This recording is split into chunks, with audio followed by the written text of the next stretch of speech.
Chapter 8. Papasok na kami sa bar at hindi ko naman sinunod si Chito. Sa ngayon feeling ko nagkikilty ako. Maaga kasi kaming nag-out at wala pa naman si Chito kaya wag niya akong masisi kung sumama akong mag-enjoy. Kasama si Ariana at saka si Vanessa. At ang tatlong hindi ko naman close, si Elvira, Joanna at si Crazy. Nauna pa nga silang umupo sa table. Nauna mag-shots si Joanna. Si Joanna yung medyo mataray at hindi ko alam kung anong plano nila at bakit sila sumama. Hindi ko sila close kaya malayo sa kanilang pwesto ko. O bakit napakalayo mo sa amin, Maricel?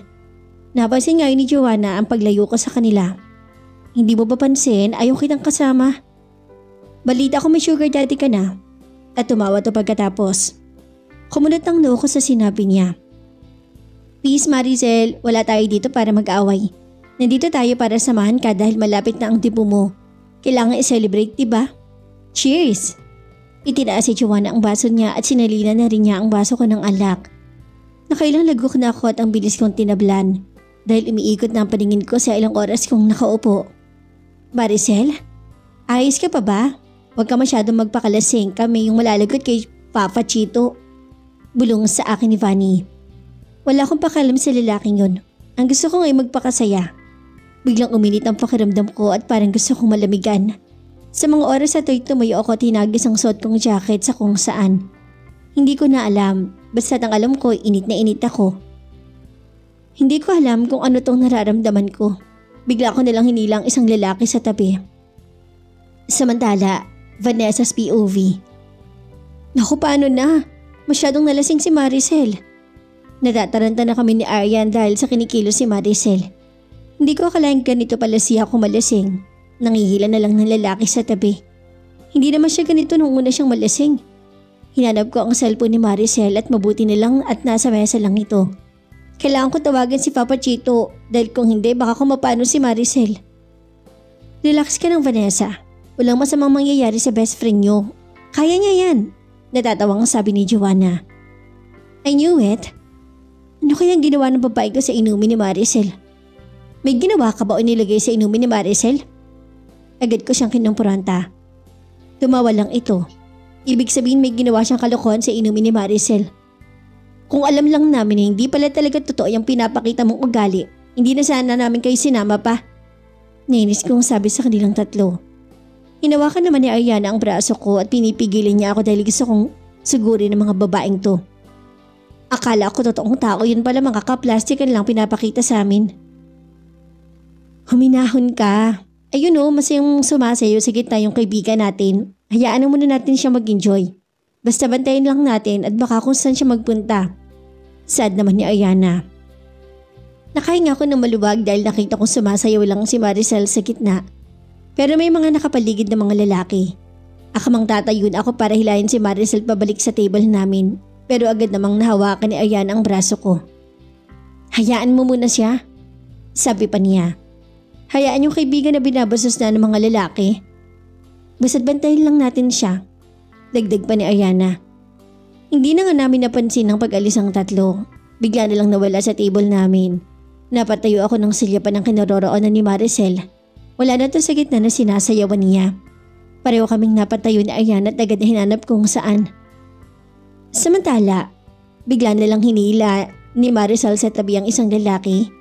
Pilyang ngiti at tawak sa kwelyong ginawa niya dito at ngumisi naman ng lalaki. Bad girl, bulong ng lalaki sa kanya. Wala na siya sa katinuan, nilamon na siya ng alak, baging ang paningin niya malabo na rin. I want to spend the night with you.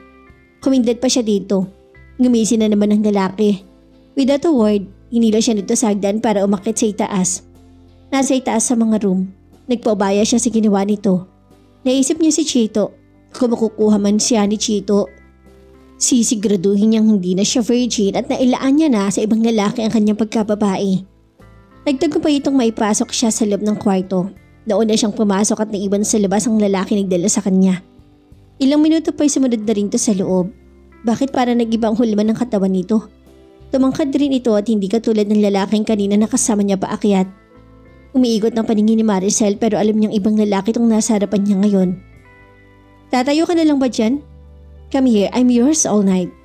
Hamon niya dito. Agad na lumapit ka sa kanya at walang oras sa sinayang. Hinabit siya nito sa kanyang bewang. Are you sure?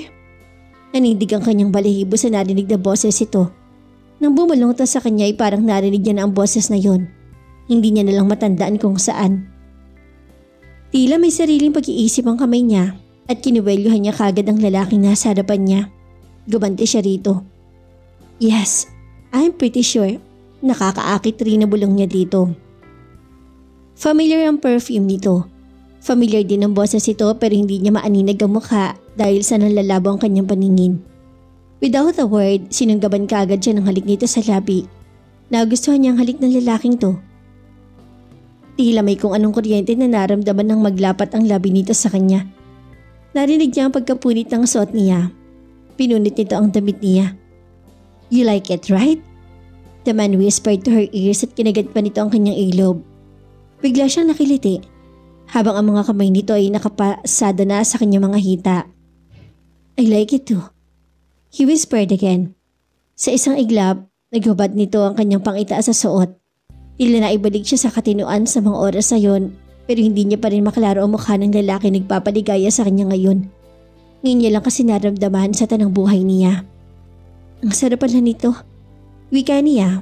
Nalulod siya sa kalasingan. Siya na rin ang nagubad sa damit ng lalaki. Tumabad sa kanya ang maskuladong katawan nito. Napakagat labi pa siya. Kahit umiikot ang kanyang paningin alam niyang perpekto ang katawan nito. Walang itatapon. Umakit ang kanyang paningin sa mukha nito. Ganun na lang ang kanyang pag-iling sa kanyang ulo. Dahil nakikita niya ang lalaking kinaiinisan niya. Bakit kahit dito sinusundan mo pa rin ako? Sambit niya pagkatapos sinila niya sa kama ang lalaki. Narinig naman niya ang pagtawa nito. I'll make sure I'm your first and last, my princess. Muli bulong nito. Bigla na naman siyang kinilabutan dahil sa sinabi nito. Pero kahit na ano ang nasa isip niya, binaliwala niya to. Dahil sa nararamdaman niya pag-iinit ng kanyang katawan, nagpaubaya siya sa ginagawa ng lalaki sa kanya. Agad siya nitong kinababawan pagkatapos niyang mahubaran nito ng damit. Hinubad na rin ito ang kanyang pang-ibaba. Tanging panty at bra na lang ang kanyang suot. Umaapoy ang mga mata ng lalaki habang pinagmamasdan siya nito. You're so beautiful. Bulong na naman ito sa kanya. Napakagatlabi siya nang maramdamang pasimpleng hinawakan nito ang kanyang pangloob. Nakakahadik ang sarap nito at nakakakiliti. Napaliyad at napaangat ang kanyang katawan. Dahan-dahan lang. It's still a virgin. Bulong niya dito na may pagmamakaawa sa kanyang tinig. Hindi niya nga alam kung saan siya nakahila ng kakapalan ng mukha at nasabi niya ang bagay na yun. Tumigil to sa ginagawa sa kanya pero siya na ang nagkusan ibalik ang kamay nito sa ilalim ng kanyang panty. Please continue. I don't want to give my virginity to the monster. So go ahead, please. Claim mo tonight. She say with the pleasure. Hindi naman siya binigo dahil agad na sinunggaban siya nito. Tulian nitong tinanggal ang natitira niyang saplot. As you wish, he whispered to her ear. Muli, inangkin nito ang kanyang labi. Bumaba ang halik nito sa kanyang liig. Bumaba pa ito sa kanyang dibdib. Nababaliw na siya sa sensasyong dulot nito sa kanya. Hindi niya alam kung saan ibabaling ang paningin dahil sa ginagawa nito sa kanya. Nababaliw na ata siya sa ginagawa nito. Tonight, you are mine, baby. Napalunok siya sa bulong nito sa kanya at tila nagugustuhan niya ang mga katagang lumalabas sa bibig nito. Napuno ng kanyang ungol ang buong silid. Pinaubayan niya ang sarili sa lalaking hindi niya maliwanagan ang mukha dahil sa kanyang kalasingan. Kinaumagahan, masakit ang kanyang ulo. Masakit pa ang kanyang ibabang bahagi ng katawan. Sa sobrang sakit ay halos ayaw niya nang tumayo. Sinulya pa niyang kabilang side ng kama at wala siyang katabi. Napabalik pa siya. Kumirot naman ang ibabang bahagi niya. Patunay na wala ng kanyang iniingat-ingatan. Naisuko niya na sa lalaki hindi niya nakita ang mukha. Dapat nga matuwa siya dahil sa ngayon nakuha na ang kanyang iniingat-ingatan at hindi na masisihan ang lalaking kinaiinisan niya. Dahil sa araw na ang kinina siya nito ay hindi na siya buo pa. Ito lang naman ang gusto ng lalaki sa kanya. Tumambad sa kanyang harapan ng maliit na papel sa table at agad niyang kinuha yon. I'm so happy last night. The next time we met, introduce mo ako sa monster na sinasabi mo. Habang umuungol ka, pangalan ng monster ang binabanggit mo. Pinunit ko kagad ang papel pagkatapos kong basahin yon. Pinaalala pa niya sa akin si Chito Jackson, ang monster sa buhay ko. Samantala, Chito's POV. Nasaan na naman ba ang babaeng to? Wala na siya nang sunduin ko. Makakatikim sa akin ang babaeng to. Huwag kayong bumalik hanggat di niyo nakikita ang babaeng yon. Sigaw ko sa mga tauhan kong pabalik-balik na wala namang magandang balita. Madilim na sa labas at hindi ako pwedeng uupo na lang dito habang wala pang nagpapakitang mukha ng brat na babaeng yun dito sa aking harapan. Sinusubukan niya talaga ako. She's not even answering my calls. Don't test my patience, woman. May tumawag sa akin at agad kong tiningnan kung sino tumatawag sa akin. Agad kong sinagot nang makitang si Maricel ang tumatawag. Nadismay ako nang malaman kung sino ang nasa kabilang linya. Maricel's friend, Vanessa. Where's Maricel? Agad na sagot ko. Alam kong hindi si Maricel ang boses sa sumagot sa tawag ko. Narinig ko pang maingin na background nila sa kinaroroonan nito. Nasa bar na naman ang babaeng to. Ilang segundo pa bago niya sinagot ang tanong ko. Pumunta po kayo dito, si Maricel. Hindi namin mahagilap. Nasa bar kami ngayon. Nagmamadaling sabi nito sa kabilang linya. Hindi ko na pinatapos pa to. Tumayo na ako kaagad dahil alam ko na kung nasa ang bar sila ngayon. Wala namang ibang bar na pinupuntahan ng mga babaeng yun kundi sa bar kung saan ko rin sinido si Maricel nung huli. Pinaharurot ko ang kotse kasama ko si Alvin. Boss, relax. Papatayin mo ata ang kaluluwa natin. Gusto ko pang mabuhay. Malakas na napakapit pa si Alvin dahil sa bilis ng parurot ko. Halos sliparin ko na. Sinamahan ko naman ang tingin. As if you have a soul. It seems like you don't have a soul, aren't you? Umiling-iling ako na nakatuon ng paningin sa harapan. Grabe ka sa akin, boss. Meron pa rin naman kahit papano. Meron pang ang puso. Natatawang sabi nito. Agad kong nipark ang kotse at agad na bumaba. Pinapasok din naman kagad kami. Kilala na nila ako. Kilala na ako ng mga bantay sa bar na to. Kahit ang may-ari ng bar na to'y kilala ako. Bakit di ko kagad naisip na puntahan siya dito? Nahagip kaagad siya ng mga mata ko. Bakit sila sa itaas? My God, Maricel! Nakahawak pa sa bebang niya ang lalaking kasama niya. He has no right to touch my princess. Mabilis ako nakalapit sa kanila. Naunang pumasok sa loob si Maricel kaya hinata ko palabas ang lalaking to. Nakasunod na pala sa akin si Alvin. Agad na hinawakan ng kabilang braso ng lalaki. Anong gagawin ko dito, boss? Ipalapa ko na ba sa mga buwaya? Natatawan tanong ni Alvin. Do what you want. Iniwan ko na ang mga to at sinundan si Maricel sa loob ng silid. Agad na inilak ang pinto. Pumipigit ang mga mata nito habang tinititigan ako. What is going on with her? Did she put drugs to her drinks? Or maybe someone put it in her drink? Who did it? Suddenly, she pulled me near to her. She's wild. I may not stop and claim this woman. Hinubad ko ang kanyang pangitaas and she's sexy. Kasunod na ang kanyang pangibabang saplot. Natira na lamang ang kanyang underwear. You're so sweet, baby. I whispered to her ears at mas lalo siyang napaliyad.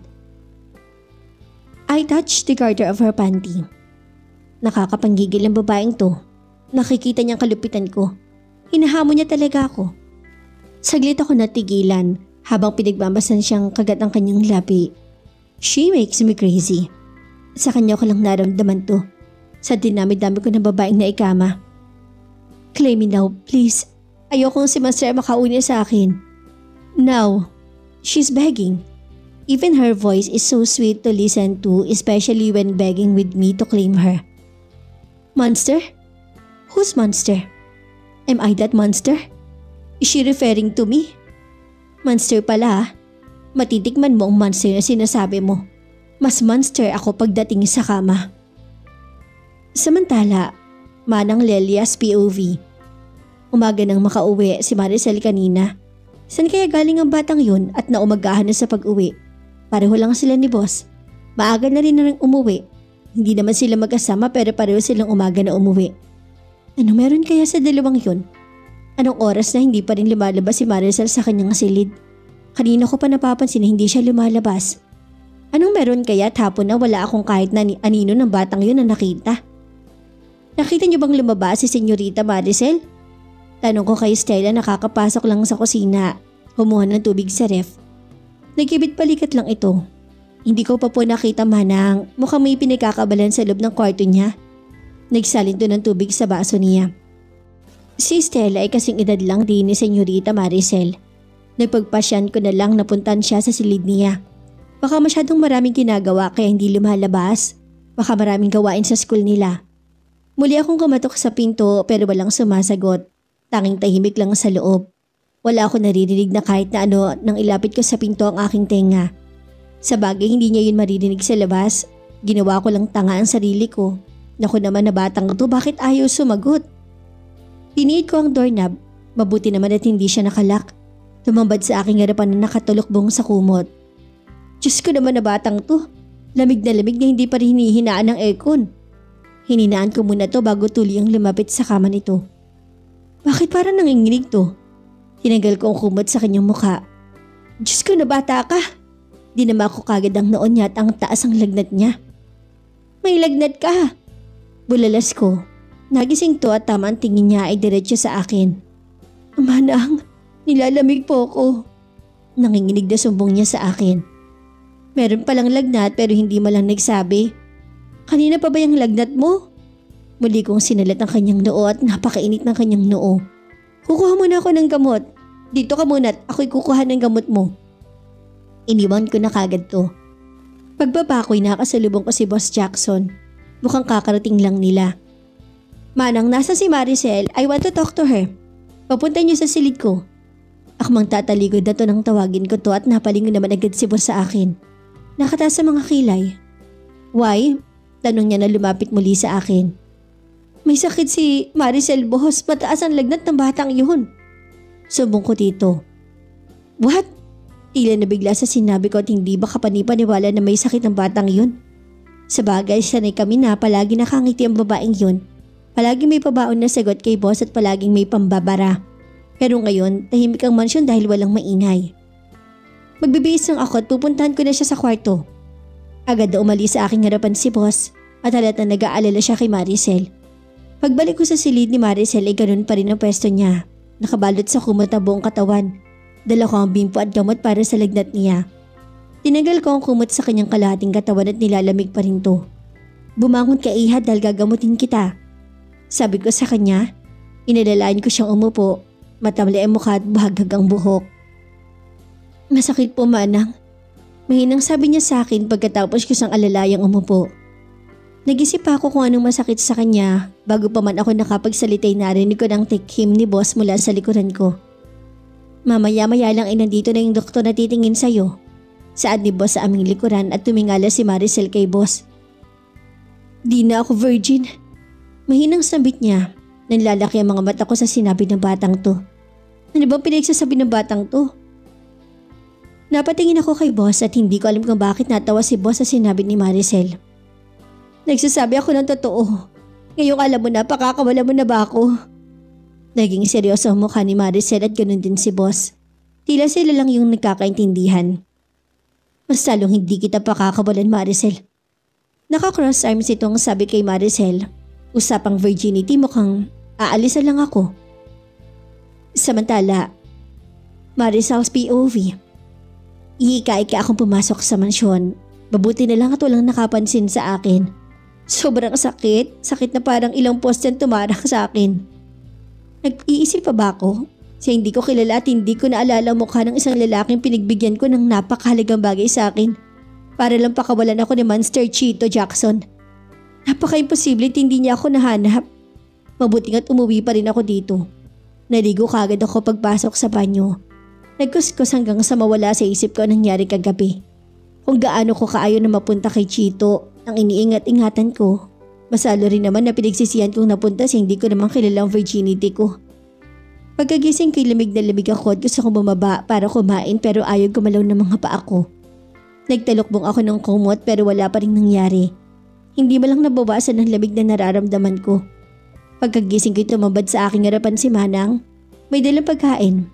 Akala ko hindi na ako makakakain. Mabuti na lang at naisipan ni Manang na puntahan ako.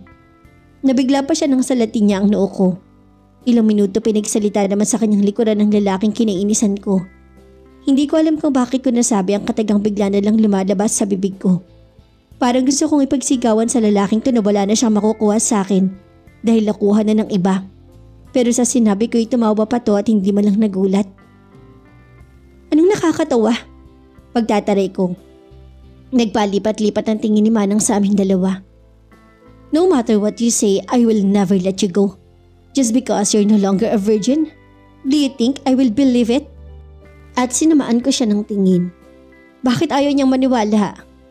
Just eat my princess bago ko pa maisipang ako ang kakain sa'yo. He grinned and it was even more irritated.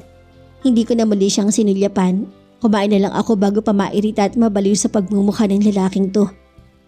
Manang, iwan mo muna kaming dalawa. Automatic ako napatingin sa kanya. Ano na naman ang kabaliwan ng gagawin ng lalaking to?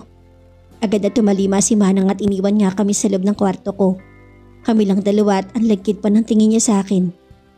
Ano, kakainin mo ba ako ng buhay? Naramdaman kong gumalaw ang kama at napasulyap ako sa tabi. Umupo na pala siya sa tabi ko. Bahagya pa ako umatras dahil sinubukan niyang salatin ang noo ko. Ano gagawin mo?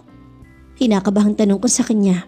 Napaatras ako ng tulian at kumakain ako pero ginugulo niya ako. Why are you so scared? I'll just check. Eat if your fever has risen too much. Natigilan ako kaya tulian na dumapo ang likod ng palad niya sa noo ko. Napatitig ako sa kanya. Gumalaw ang Adams niya. Oh gosh, bakit napakagwapo ng nilalang na to?